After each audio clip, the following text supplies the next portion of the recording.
Hello बच्चों, देखो इस वीडियो के अंदर अब हम लोग रैपिड रिवीजन करेंगे और आज हम लोग रैपिड रिवीजन में यूनिट 3 जिसमें आपको 3 चैप्टर हैं।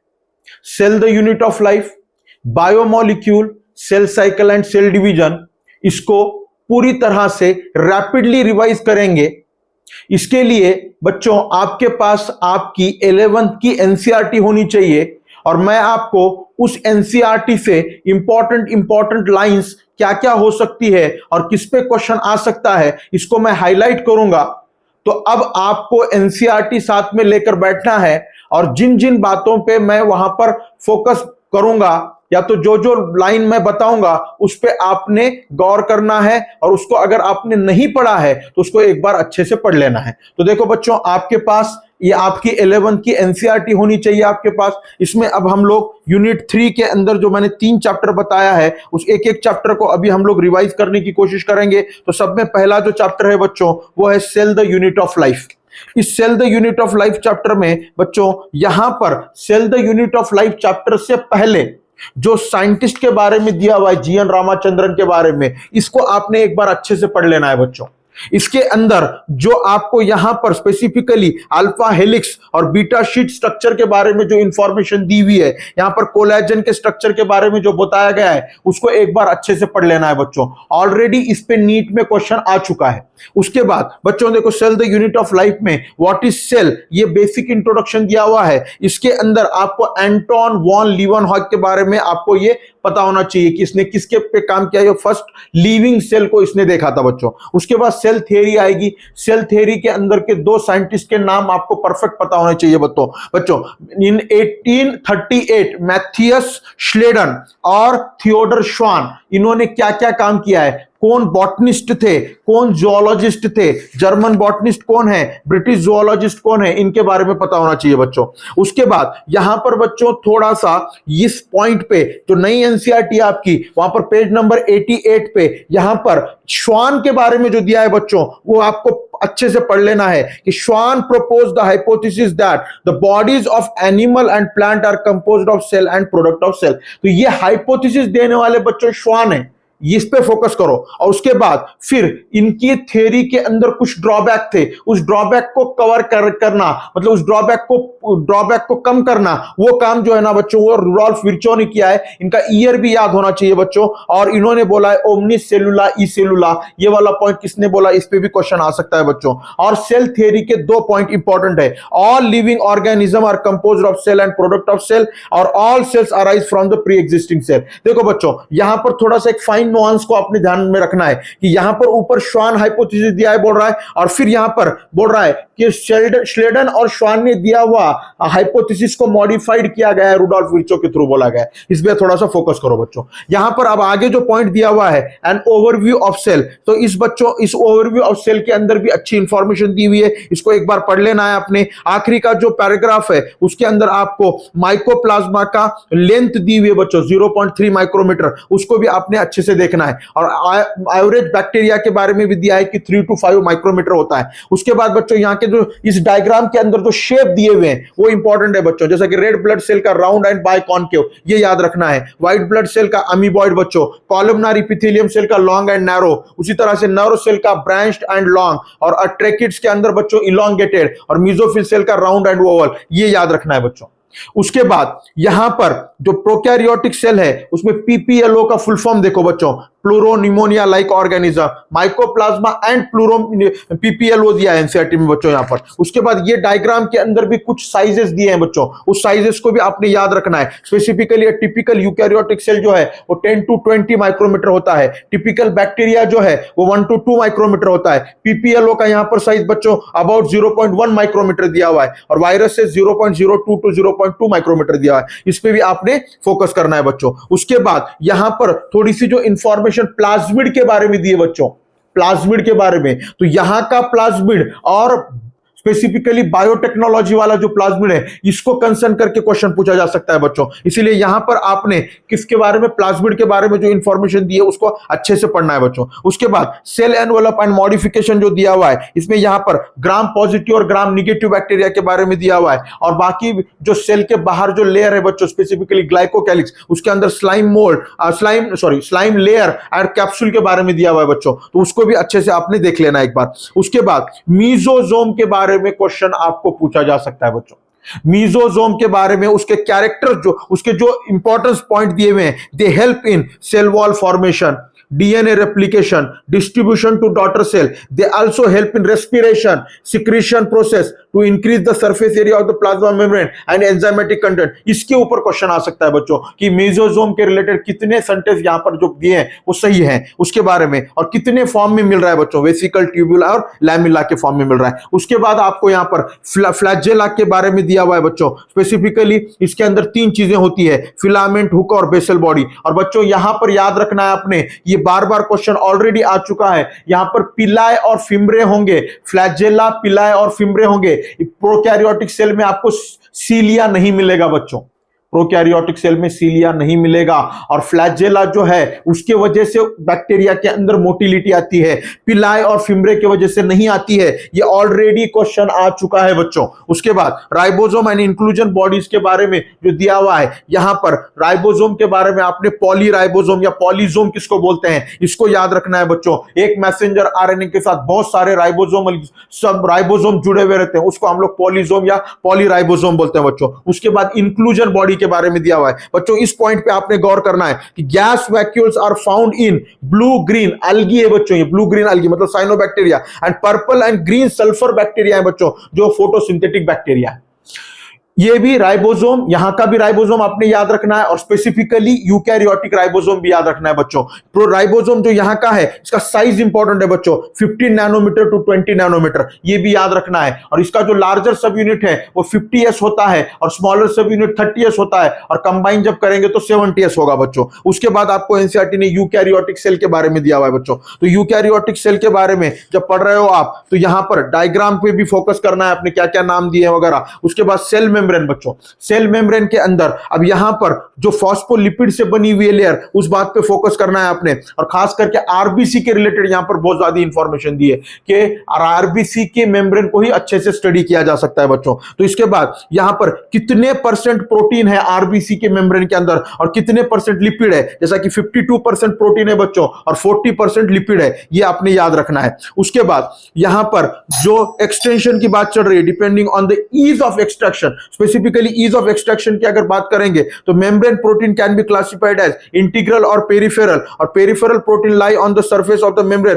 While the integral protein are partially और totally buried in the membrane. ये वाली बात याद रखना है बच्चों आपने कि यहां पर इस बारे में क्वेश्चन पूछा जा सकता है। उसके बाद फ्लूइड मोज़ेक मॉडल कब दिया गया है, 1972 में, इसके बारे में भी आपने याद रखना है। उसके बाद क्वासी फ्लूइड का मतलब क्या होता है ये भी थोड़ा सा देख लो बच्चों। उसके बाद स्पेसिफिकली ये जो फ्लूइड नेचर के वजह से क्या क्या उसमें कैरेक्टरिस्टिक आ सकती है, specifically cell growth, formation of intercellular junctions, secretion, endocytosis, cell division, इसको भी याद रखना है। पैसिव ट्रांसपोर्ट, एक्टिव ट्रांसपोर्ट और ऑस्मोसिस, ये जो दिया हुआ है इसको भी थोड़ा अच्छे से देख लो बच्चों इसके अंदर। अब जब प्लांट के सेल वॉल की बात आ रही है, स्पेसिफिकली प्लांट की सेल वॉल, तो प्राइमरी सेल वॉल किसको बोलते हैं, सेकेंडरी सेल वॉल किसको बोलते हैं, सेकेंडरी सेल वॉल कब बनती है, प्राइमरी सेल वॉल कब बनती है, ये भी याद रखना है। और स्पेसिफिकली algae जो होता है बच्चों, algae की सेल वॉल किससे बनी हुई है, तो आपके एनसीईआरटी यहाँ पे 4 कंपोनेंट बोल रही है, गैलेक्टन्स, मैनन्स और स्पेसिफिकली सेल्यूलोज, गैलेक्टन्स, मैनन्स और मिनरल लाइक कैल्शियम कार्बोनेट। वही अगर प्लांट सेल की बात कर रहे हैं अदर देन algae, तो उसके बात कर रहे हैं सेल्यूलोज, हेमिसेल्यूलोज, पेक्टिन और प्रोटीन से मिलकर बनी हुई है। ये बातें भी आपकी एनसीईआरटी ने यहाँ पर लिखी हुई है। मिडल लैमेला के बारे में बच्चों ऑलरेडी क्वेश्चन आ चुका है, और आपने मिडल लैमेला के बारे में, कैल्शियम पेक्टेट के बारे में स्पेसिफिकली याद रखना है बच्चों इस बारे में। उसके बाद एंडोमेम्ब्रेन सिस्टम की जब बात आएगी तो इसमें 4 ऑर्गेनल दिए हुए हैं बच्चों। एक है endoplasmic reticulum, Golgi apparatus, lysosome और वैक्यूल। देखो बच्चों यहां पर ये बोल रहा है कि mitochondria, peroxisome, specifically mitochondria, peroxisome और क्लोरोप्लास्ट ये एंडोमेम्ब्रेन सिस्टम के पार्ट नहीं है। ये दिख रहा है एनसीईआरटी कि ये चारों के साथ, मतलब ऊपर जो चार मैंने अभी बताए उनके साथ उनके फंक्शन कोरिलेट नहीं है, इसीलिए वो एंडोमेम्ब्रेन सिस्टम के पार्ट नहीं है। देखो एनसीईआरटी क्या बोल रहा है बच्चों, देखो कि they are not coordinated with the above component. देखो बच्चों ये वर्ड पे याद करो, अबव कंपोनेंट, मतलब ये जो चार जो दिए हुए हैं उनके साथ में कोऑर्डिनेटेड नहीं है, इसीलिए वो एंडोमेम्ब्रेन सिस्टम का पार्ट नहीं है बच्चों। उसके बाद एंडोप्लाज्मिक रेटिकुलम की अगर बात करेंगे हम लोग, तो यहां पर आपने एंडोप्लाज्मिक रेटिकुलम में दो तरह के एंडोप्लाज्मिक रेटिकुलम, एक स्पेसिफिकली रफ एंडोप्लाज्मिक रेटिकुलम और स्मूथ एंडोप्लाज्मिक रेटिकुलम के फंक्शंस के ऊपर फोकस करना है बच्चों। कि यहां पर एनसीईआरटी क्या बोल रहा है कि आरईआर जो होता है उसमें प्रोटीन, मतलब प्रोटीन सिंथेसिस में वो रोल प्ले कर रहा है, वही एससीआर जो है वो लिपिड सिंथेसिस में करता है, ग्लाइकोजन सिंथेसिस में करता है और डिटॉक्सिफिकेशन में भी उसका रोल होता है बच्चों, हालांकि वो यहां पर दिया हुआ नहीं है। उसके बाद गोल्गी apparatus, बच्चों गोल्गी apparatus को हम लोग लिपोकॉन्ड्रिया बोलते हैं। ये गोल्गी apparatus के जो साइंटिस्ट है कैमिलो गोल्गी, उनके ईयर भी याद रखना है आप लोगों ने। यहां पर कॉनकेव जो सरफेस दिया हुआ है, कॉन्वेक्स जो दिया हुआ है वो याद रखना है। कॉनकेव को ही क्या बोलते हैं, कॉन्वेक्स को ही क्या बोलते हैं, ट्रांस कब बोलेंगे, सिस कब बोलेंगे, मैच्योरिंग कब बोलेंगे, फॉर्मिंग कब बोलेंगे, इसके ऊपर भी ऑलरेडी क्वेश्चन आ चुका है। और यहां पर पैकेजिंग के ऊपर जो पैराग्राफ दिया हुआ है इसके बारे में भी आपने एक बार पढ़ लेना अच्छे से। उसके बाद लाइसोसोम की अगर बात करेंगे तो लाइसोसोम के अंदर हाइड्रोलेजेस प्रेजेंट होते हैं बच्चों। ये जो हाइड्रोलेजेस हैं इसमें स्पेसिफिकली ये हाइड्रोलाइटिक एंजाइम्स प्रेजेंट होते हैं। ये हाइड्रोलाइटिक एंजाइम स्पेसिफिकली प्रोटीएज है, लाइपेज है और कार्बोहाइड्रेट, ऐसे एनसीईआरटी आपकी बोल रहा है। और ये एसिडिक पीएच पे काम करते हैं बच्चों, एसिडिक पीएच में काम करेंगे। उसके बाद वैक्यूल जो बोल रहा है, वैक्यूल के अंदर याद रखो कि जो स्पेसिफिकली ये बच्चों ये सेंटेंस इंपॉर्टेंट है, in plant cell the vacuole can occupy up to 90% of the volume of the cell. लेकिन याद रखो बच्चों ये प्लांट सेल में अप टू 90%, मतलब क्या बोल रहा है कि मैच्योर सेल तक की बात कर रहा है यहां पे। और यहां पर दो तरह के स्पेसिफिकली वो बात करेंगे। और इसका जो कॉन्सेंट्रेशन मेंटेन करने के लिए बच्चों, इसकी जो मेम्ब्रेन है इसको हम लोग टोनोप्लास्ट बोलते हैं, और उस कॉन्सेंट्रेशन को मेंटेन करने के लिए वहां पर एक्टिवली, देखो एनसीईआरटी क्या बोल रहा है, higher in the vacuole than the cytoplasm. और यहां पर देखो अगेंस्ट कॉन्सेंट्रेशन ग्रेडियंट, मतलब ये एक्टिव ट्रांसपोर्ट की बात कर रहा है बच्चों यहां पर। और कॉन्ट्रैक्टाइल वैक्यूल और फूड वैक्यूल के बारे में भी आपने याद रखना, ऑलरेडी इस पे क्वेश्चन आ चुका है। एनसीईआरटी बोल रहा है कि अमीबा के अंदर कॉन्ट्रैक्टाइल वैक्यूल है और प्रोटिस्ट के अंदर फूड वैक्यूल है। और याद रखो बच्चों कि अमीबा भी प्रोटिस्ट का ही एग्जांपल है। उसके बाद माइटोकॉन्ड्रिया के बारे में दिया हुआ है, तो माइटोकॉन्ड्रिया जो है बच्चों, ये माइटोकॉन्ड्रिया स्पेसिफिकली अगर बात करेंगे तो सिंगल को माइटोकॉन्ड्रियन बोलते हैं और बहुत सारों को माइटोकॉन्ड्रिया बोलते हैं बच्चों। इसमें दो मेम्ब्रेन है, इनर मेम्ब्रेन के अंदर क्रिस्टे प्रेजेंट होते हैं बच्चों। क्या होता है, क्रिस्टा, क्रिस्टा, देखो कि एक को बोलेंगे क्रिस्टा, बहुत सारों को क्रिस्टे बोलेंगे। और याद रखो बच्चों कि इसका जो मैट्रिक्स है, मैट्रिक्स के अंदर जो एंजाइम्स प्रेजेंट होते हैं उसी की वजह से वहां पर ऑड क्रेब्स साइकिल वगैरह रन होगी। लेकिन एक क्रेब्स साइकिल का जो एंजाइम होता है बच्चों, स्पेसिफिकली सक्सिनेट डिहाइड्रोजनेज, वो इनर मेम्ब्रेन में अटैच होता है बच्चों, इनर मेम्ब्रेन में प्रेजेंट होता है। बाकी के सब एंजाइम मैट्रिक्स में प्रेजेंट होते हैं, ये भी बात आपने याद रखना है। और याद रखो कि ये बाइनरी फिजन से डिवाइड होगा और इसके अंदर भी खुद का जेनेटिक मटेरियल है, उसके अंदर भी न्यूक्लियोइड है, उसके अंदर भी राइबोसोम प्रेजेंट है। और राइबोसोम जो है वो 70S राइबोसोम प्रेजेंट होता है बच्चों। इसके बारे में आपने इतनी बात याद रखना है। और खास करके यहां पर ये बच्चा, ये सेंटेंस याद रखो बच्चों कि इसको भी स्टेन किया जाता है। और जब आप एग्जाम्पलर के क्वेश्चन सॉल्व करोगे तो वहां पर उस स्टेन का नाम भी दिया हुआ है बच्चों, जानस ग्रीन बी। ये जो है जानस ग्रीन, इससे हम लोग क्या करते हैं, माइटोकॉन्ड्रिया को स्टेन करते हैं। उसके बाद प्लास्टिड के बारे में बच्चों, यहां पर प्लास्टिड के बारे में ये जो क्लोरोप्लास्ट है, क्रोमोप्लास्ट है, ल्यूकोप्लास्ट है, इसके बारे में याद रखना है कि क्रोमोप्लास्ट जो है उसके अंदर क्या परसेंटेज होते हैं, तो कैरोटिनॉइड्स प्रेजेंट होते हैं।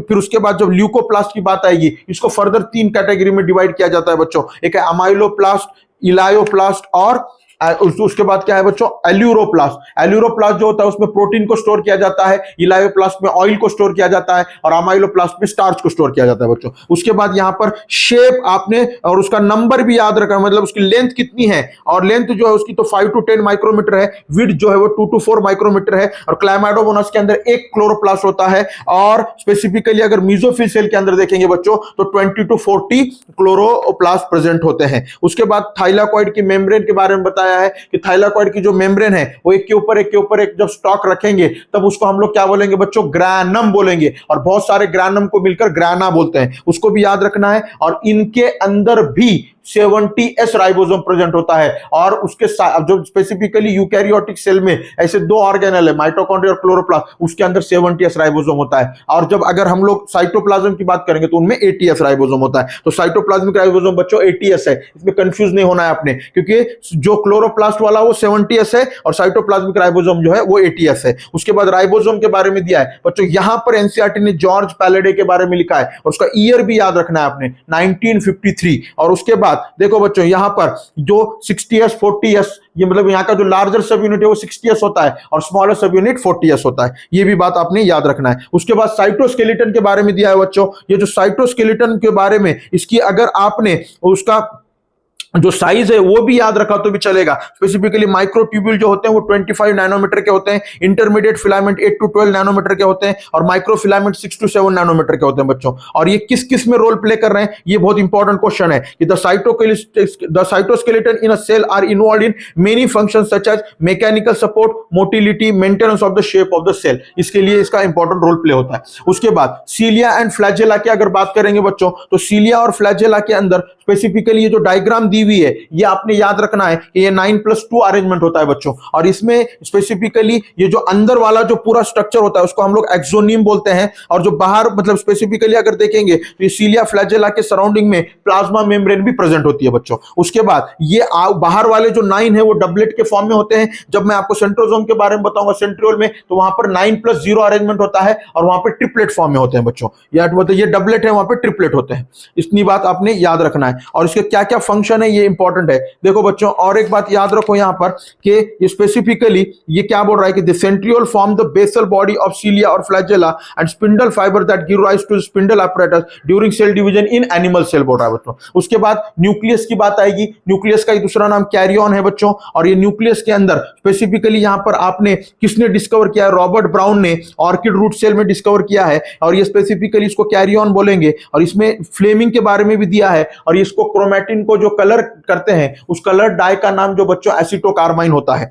उसके बाद यहां पर आपको न्यूक्लियोलाई के बारे में बोल रहा है, मतलब न्यूक्लियोलस जो है ना स्पेशल स्ट्रक्चर प्रेजेंट होता है। और यहां पर पेरी न्यूक्लियर स्पेस का जो डिस्टेंस है उसके ऊपर भी ऑलरेडी क्वेश्चन आ चुका है बच्चों, वो है 10 to 50 नैनोमीटर। उसके बाद यहां पर न्यूक्लियोप्लाज्म के बारे में जो दिया हुआ है वो इंपॉर्टेंट है, किस मैच्योर्ड आरबीसी के अंदर न्यूक्लियस एब्सेंट होता है और मैच्योर्ड स्यू ट्यूब के सेल के अंदर न्यूक्लियस एब्सेंट होता है, ये भी बात यहां पर दे रही है। और जिस सेल के अंदर प्रोटीन सिंथेसिस करने की ज्यादा जरूरत होती है वहां पर न्यूक्लियस का जो नंबर होता है बच्चों वो भी ज्यादा होता है और वो लार्जर साइज के न्यूक्लियोलस प्रेजेंट होते हैं। अब क्रोमोसोम के अंदर क्या क्या प्रेजेंट होता है इसके ऊपर याद रखो बच्चों कि यहां पर chromatin contain DNA and some basic protein called histone है और non histone protein and also RNA, ये सब चीजें प्रेजेंट होती है क्रोमोसोम के अंदर, मतलब एनसीईआरटी यहां पे ये बता रहा है। उसके बाद यहां पर जो है ना बच्चों एक स्पेसिफिकली प्राइमरी कंस्ट्रक्शन होता है जिसी को हम लोग सेंट्रोमियर बोलते हैं और सेंट्रोमियर के साइड में काइनेटोकोर्स प्रेजेंट होते हैं बच्चों। और इस काइनेटोकोर से क्या होता है, स्पिंडल फाइबर अटैच होते हैं। उसके बाद इस सेंट्रोमियर के पोजीशन के बेस पे हम लोग क्रोमोसोम को 4 पार्ट में डिवाइड करते हैं।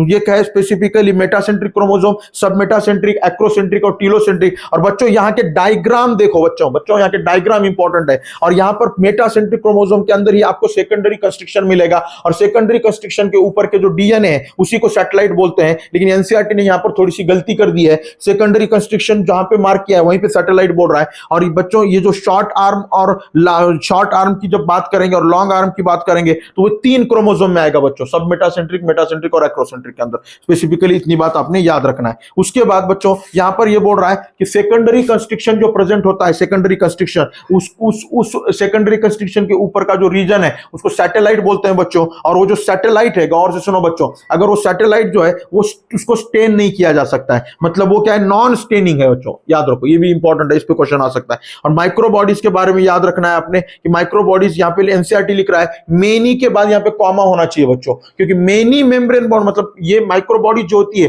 वो सिंगल मेम्ब्रेन बाउंड ही होती है, लेकिन यहां पर लिखते वक्त उसने मेनी मेम्ब्रेन लिखा है, तो इसमें कंफ्यूज नहीं होना है कि मेनी मेम्ब्रेन बाउंड मतलब बहुत सारे माइक्रोबॉडीज प्रेजेंट होती है, ये बोल रहा है। इसके अंदर आपको 2 माइक्रोबॉडीज के बारे में पता होना चाहिए, पेरोक्सिसोम और ग्लाइऑक्सिसोम। पेरोक्सिसोम जो होता है उसमें beta oxidation of fatty acid होता है बच्चों, और ग्लाइऑक्सिसोम जो होता है वो फैट का कन्वर्जन ग्लाइऑक्सिलेट साइकिल के मदद से कार्बोहाइड्रेट में किया जाता है। उसी प्रोसेस को ग्लूकोनियोजेनेसिस बोलते हैं बच्चों, और स्पिरोसोम एक होता है जो सिंथेसिस ऑफ स्टोरेज और synthesis and storage of fat करता है, और वो फैटी सीड के अंदर प्रेजेंट होता है बच्चों।